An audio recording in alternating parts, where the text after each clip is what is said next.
അച്ഛ ഒന്ന് വന്ന് കഴിക്കച്ചാ. നല്ല ലഡു ഉണ്ട്, ജിലേബി ഉണ്ട്, ഉണ്ണിയപ്പം ഉണ്ട്, പാൽപ്പായസം ഉണ്ട്. ഒന്ന് വന്ന് കഴിക്കച്ച പ്ലീസ്. നിങ്ങളൊന്നങ്ങ് പോരീന്ന്. അല്ലാതെ നിങ്ങളല്ല ഐറ്റുകൾ ഇങ്ങനെ എത്ര നേരായി വിളിക്കും നിങ്ങളാ? നിങ്ങൾക്കൊന്നും പോയി തിന്നൂടെ അത് പറഞ്ഞതിനോട്? ഈ കള്ള നായിന്റെ മക്കളുണ്ടല്ലോ, ആയ ജീവനുള്ള കാലത്ത് ഒരു കഷ്ണം ലഡുവോ ഒരു കഷ്ണം ജിലേബിയോ തിന്നാൻ നോക്കിയിട്ട് അതിന്റെ സമ്മതിച്ചിട്ടില്ല. ഷുഗറാ എന്ന് പറഞ്ഞിട്ട്. ജിലേബി ലഡു ഒക്കെ ഉണ്ട്, നല്ല മധുര. നോക്ക് ഒന്ന് വന്ന് കഴിക്ക്. ആ നെഞ്ചത്ത് വരയും വച്ച് നിൽക്കുന്ന കുരുത്തം കിട്ട സാധനം ഉണ്ടല്ലോ, ഒരു കഷ്ണം ജിലേബി ഞാൻ കട്ട് തിന്നേന് എന്നെ ഓടിച്ചിട്ട് അടിച്ചതാ. നിങ്ങളങ്ങ് വന്നൂടിയെന്ന്.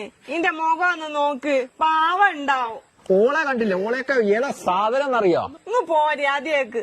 അച്ഛ ബാഹുബലിയായിട്ട് ഒന്ന് വന്ന് കഴിക്കച്ച പ്ലീസ്. അല്ല ഇന്നാരും വിളിക്കാനൊന്നില്ലേ? എന്റെ ആയിക്കില്ല. ചിങ്ങം 3-നാ ഓല് ലഡു വാങ്ങാൻ പോകുന്നാണല്ലോ. ഒന്ന് വന്ന് കഴിക്ക്. വിളിക്ക്, തൊണ്ട കീറി വിളിക്ക്. എന്റെ പട്ടി വരും എന്റെ ജിലേബി ലഡു തിന്നു.